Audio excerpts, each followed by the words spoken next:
Hello everyone, it's Red Gadget here and welcome to another video.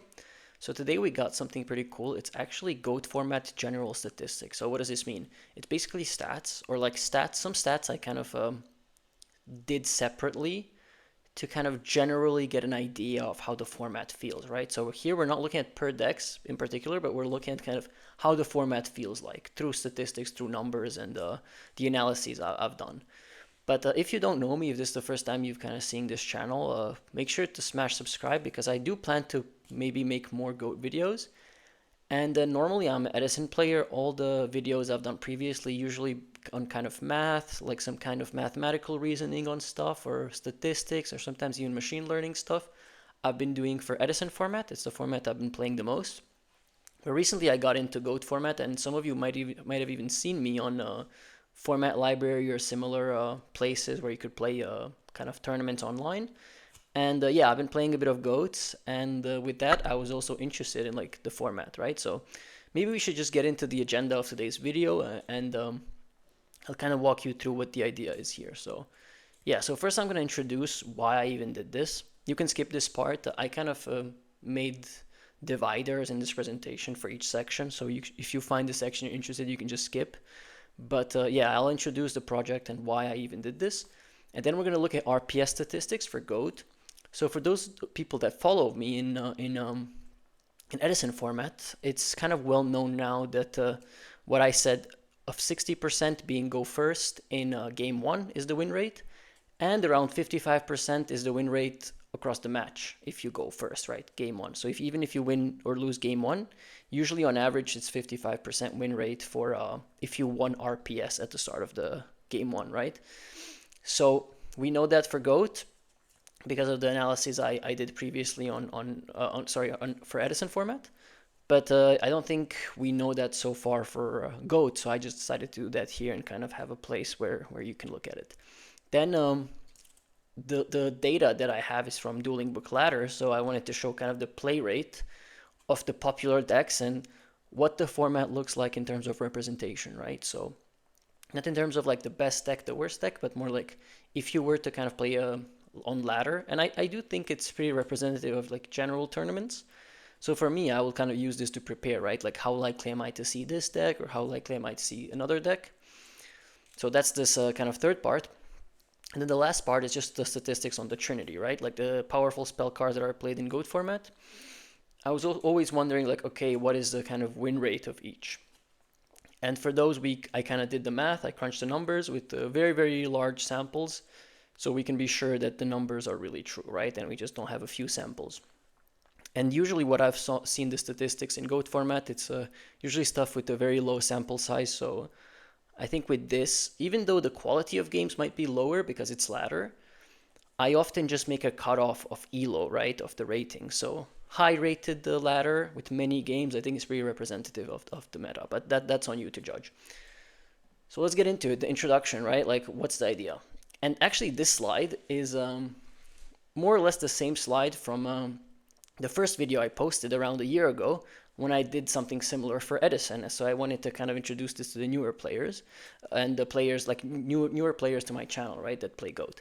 So why I do this? Well, here I wrote that data-driven decision making is one of the most important factors in any competitive setting. This is what I truly believe. I don't think like kind of here I say like personal opinions and vibes are not enough to get to the next level. So people often say things, yes, because they tested it, yes, because they believe this, they might be a good player, they say this, and usually I just see ideas kind of bounce around. There's a flavor of the month, people play this, people play that, but I don't think we have enough data to really make a decision that is kind of well informed because everyone's just playing on low sample size. Like you can play 10 games, 15 games, maybe 20 games before you make a decision, but that's still not enough. It also depends on play style, it depends on everything. So if you kind of do stats, you remove a certain factors for sure. It's not indicative of kind of 100% certainty, but it does point us in a direction which I truly believe that is kind of important. And here it says without data, you're just another person with an opinion. And when I got into Edison format, I just felt like a lot of people were saying different stuff. So people say, oh, this is really trash card, you shouldn't play it. Some other people said, oh, this is really strong because of this reason. And I mean, all of these things are kind of valid, right? Like even for like even suppose for example Goat format, right? Like Jar of Greed, just as a simple example, we played that in Edison as well. Like you could make an argument to say like, okay, it speeds up your deck, but you could also say an argument that like it's a dead draw, and then there is a truth there. But the good play, like if you have a good player saying, oh, it's a dead draw, and like a bad player saying it's good for this, then you kind of base your decision off of that, and that's pretty biased, I think. So I do think we need data to kind of get this opinion out of the way. And also just for me, because I like to look at it honestly. And so what did I do? I just collected 100,000 the rated GOAT matches, and I processed them. I made a whole Python thing to kind of do all of that. And I made some conclusions, some stats. So for the decks, I have decided to run with Chaos Turbo Warrior, Goat Control, Chaos Control, Panda Burn, and Earth Burn, and also Reasoning Gate Turbo. So these are the decks that are shown on Format Library that are kind of the most popular. And I asked people in the GOAT community, and they told me, okay, more or less it's these decks, right? And I decided to run this. I heard it's not a very strong deck, but I think it's a fun deck, and it's kind of different than the other ones. It's like more like a combo-ish thing, I guess. So I kind of wanted to see the numbers for this as well. Not the win rates in particular. I will show deck win rates in the next video if this one ends up being successful, and then I'll do more analysis on that, and then I'll post that. But if we were to consider RPS statistics, so let's look at that. In general over the format, right? This is the graph I came up with. This is the calculations I've done. And so here on the x-axis, we see the ELO range, right? So across all ELOs. So I've bracketed them from 0 to 400, 400 to 600, 600 to 800, 800 to 1000, 1000 to 1200, and 1200 to 2000, which is like the max. I don't think there's anyone at 2000. But yeah, maybe if there's a guy at 2001 that I guess his replays are not included, but regardless. And then we have these brackets, and then we have the win rates on the y-axis. So 4 kind of lines plotted. Blue line is game 1 go first win rate, right? So if you just consider game 1, so you take all the matches, all the sets, you just take the game 1s, and you check, okay, if a person has 1 RPS, and they won, you kind of count that, and if they won RPS and lost, if they so on and so forth, and then you calculate the win rate based on that across all brackets. On average, we can see it's around like 59.1, right? Like this is the dotted line is the average across all ELOs, like all ELO ranges, right? So on average, it's around here. But as we can see, it changes a lot based on the actual ELO, right? So the general trend is that the better the players are, the more winning RPS matters, which actually makes a lot of sense, right? Because if you are better, you're not going to make a mistake. So the advantage that you have, you just kind of multiply it somehow, like snowball effect, right? Like you're already ahead, you're just going to get more ahead, more ahead, more ahead. And you're not going to make mistakes, so the opponent is not going to be able to kind of equalize this advantage that you already have. While on lower ELOs, maybe you start first, but you can throw, and then the opponent wins, and then we can see this in numbers, like law of large numbers. It will converge to a value, and this value is, for example, 58.5 for the lowest of ELOs. But all in all, 59.1 win rate go first game 1. Then we have the orange line, which is like win rate going first on average for games, but post side, right? So it's completely the opposite as what I said before. You take all the sets, all the matches, you remove game 1s, and you check in those games who went first and who went second, and then you calculate, okay, the win rate for the going first player, which is what is this, like 58.6, let's say, right? And we have this curve that's going as such, and of course it's around 55.9 at the lowest ELO and around 60. They all get to the kind of the same point. And then the green line and the green kind of dash line is the general go first win rate per game, right? This is not per match. So per game, meaning on all sets, meaning on all matches, you take all the games, and then you kind of calculate the win rate of that particular game for the person who went first, right? So it should kind of be the average of the post side and the pre-side line, which, as we can see, it's somewhere in the middle, and it shows kind of this trend that being very similar. So as we can see, there's a maybe 0.5 difference in post side and pre-side if you went first on average. Keep in mind, in the meta of these decks, right? So it's not like, for example, Chaos Turbo, which should be the best deck against like some turbo trash, right? We're talking about like when you just consider these decks, these are the numbers, right? So let's just keep that in mind. And then for the matches, we have approximately what is this, 54.67 on average, meaning if you went first game 1, how likely are you to win the match, let's say, right? So it is 54.5 on average, more or less, a bit more, 54.6, 54.7. And then we can see here like that it just kind of skyrockets in the end, but more or less it's around this line. And so, as I said, from Edison, go first game 1 win rate is like 60%. And go first game 1 match win rate is around 55. And here we see it's slightly below, right? So Goat has slightly below win rate. However, I'd say it's pretty close, like 59 and let's say 54 and something. So it's still pretty close, around 1% less variance in terms of throwing the dice. So I hope this was clear. If you have any questions of maybe I should explain this better or something you don't understand, let me know in the comment section. But let's go to the play rate breakdown, right? So how much are decks played on ladder, and how should one prepare for the meta, right? Like we have some stats on Format Library about the general format, and I looked at them, and this is very similar to what I've come up with here. So this is basically a distribution of these 7 decks. So if you take just these, right? I didn't look at the other decks. What's the kind of percentage of each deck? So the highest one would be Chaos Turbo at 36%. So that means if you play what is this? If you play like 3 matches, you should play 1 against Chaos Turbo on average. And I think if I'm preparing for a tournament, it's very important to prepare for Chaos Turbo. It's definitely one of the strongest decks in the format, and most people are playing it, so it just makes sense to prepare for it. Then we have Warriors at 16.6, which is the second largest deck in the format in terms of play rate. And then we have tied kind of Goat Control and Reasoning Gate Turbo.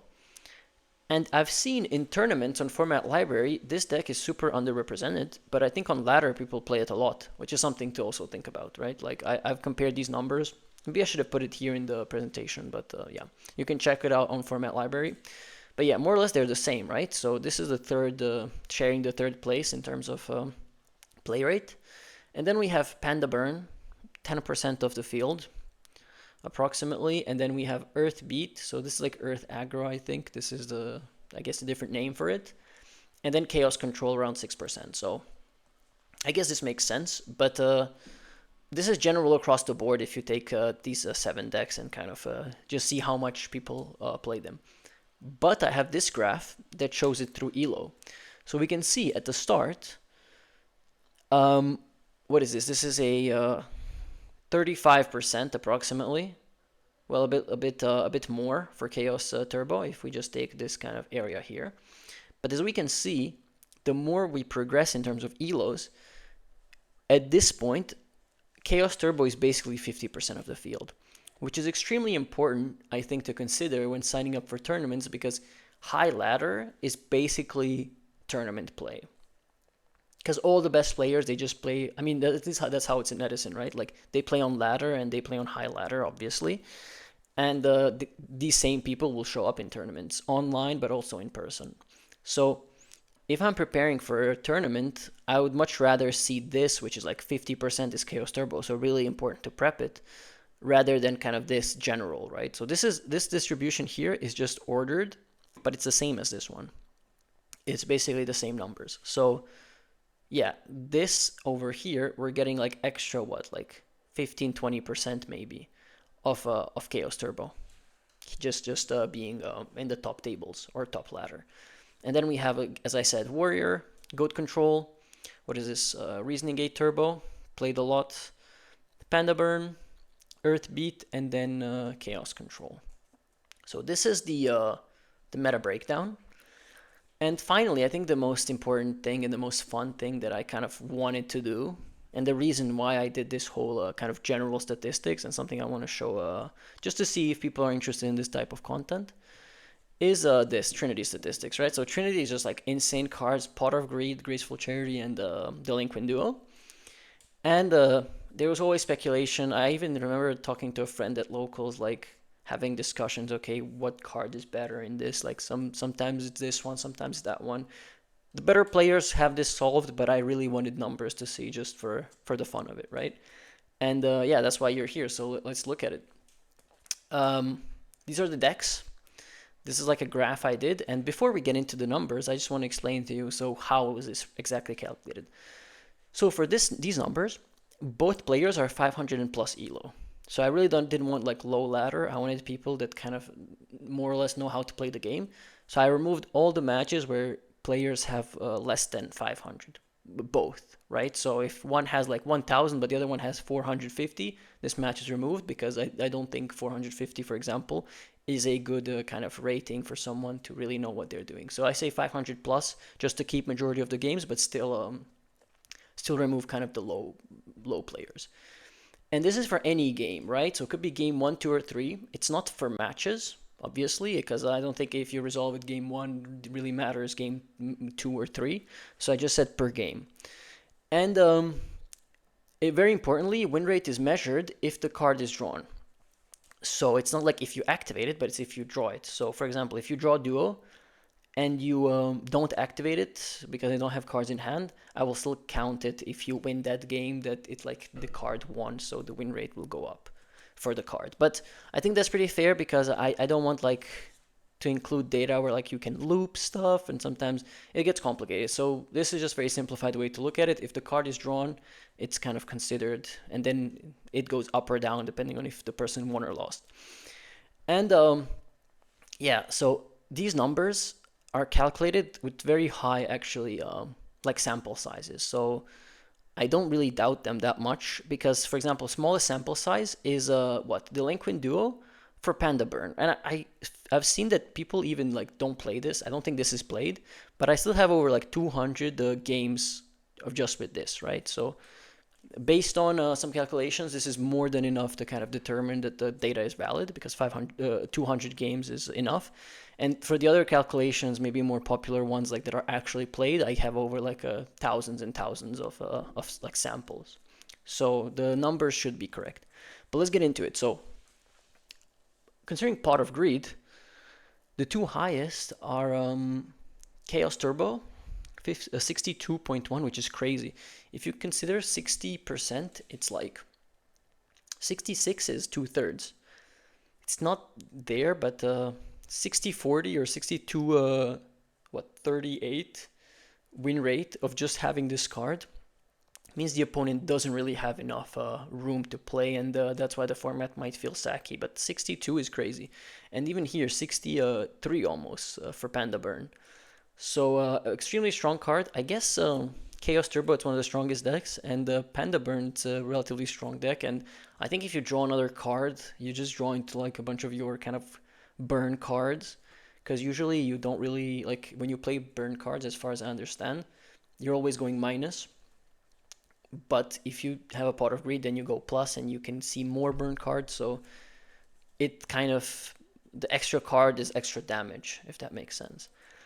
So yeah, very strong. Although across the board, 58, 58, 56, 52, 59. So very, very strong. Like it gives you upwards of from 2 to like 12% win rate just by like playing this card or drawing this card.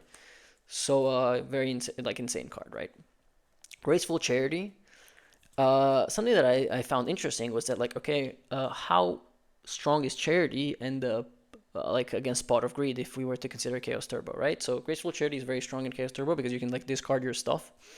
So, and here we can see like 0.5% basically. And here it's also very high at almost by just 0.1%, but it's higher than Pot of Greed. And I guess in the Chaos decks, you have this kind of nice discards that you can kind of, you draw into your Serpents or Thunder Dragons and you discard and you plus, right? So Pot of Greed is kind of a +1, but Charity can be a +2 sometimes. So I guess this opportunity to be a +2 is what makes it go higher in such decks. But yeah, so 59 here, very strong. It's crazy that these are very similar. But I guess it's a combo deck, so maybe you see combo pieces. I think that could be an idea.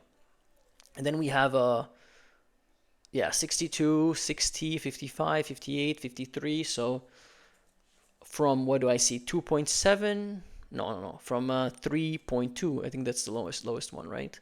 From 3.2 increase to like the highest being like what, 12.7. Again, very, very strong card, and most decks play it. Then finally, the Duo. From these numbers, we can see it's the weakest one of the Trinity. However, still very strong because, well, in this deck, it's not really played, as far as I understood. I don't know if it's played in this deck, but maybe it shouldn't, based on these numbers, because this is sub 50, and I don't know if you want a sub 50 card. But yeah. Anyhow, if we don't consider these two decks, it is like a card that has a above 50% win rate in the other decks, so it definitely should be played.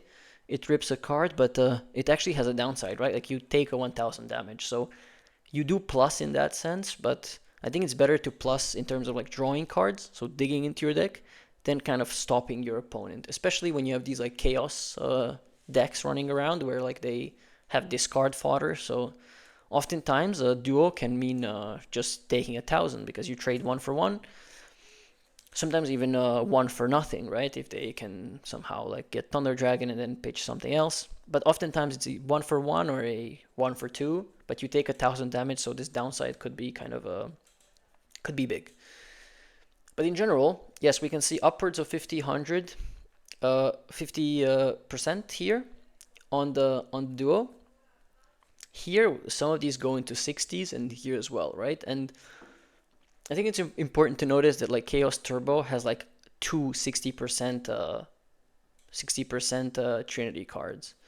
Here, this one, even though these are 60%, the pots are not for some reason. But I guess it's a very, very strong deck, so there could be a case where this is not even because of the pot, it's because of the other cards that you play. But also, I do not know. This should influence the data to some extent if you play, for example, Magician of Fate, because you can get back the pot. But it will kind of not count again because it's about if you draw the pot, it's not like if you activate the pot, right? So that's kind of the idea. If you spin it back and then you draw it again, then it might influence the data. But I don't know who like sets a pot and then lets it get like Phoenix Wing Blast. I don't think that happens, but correct me if I'm wrong.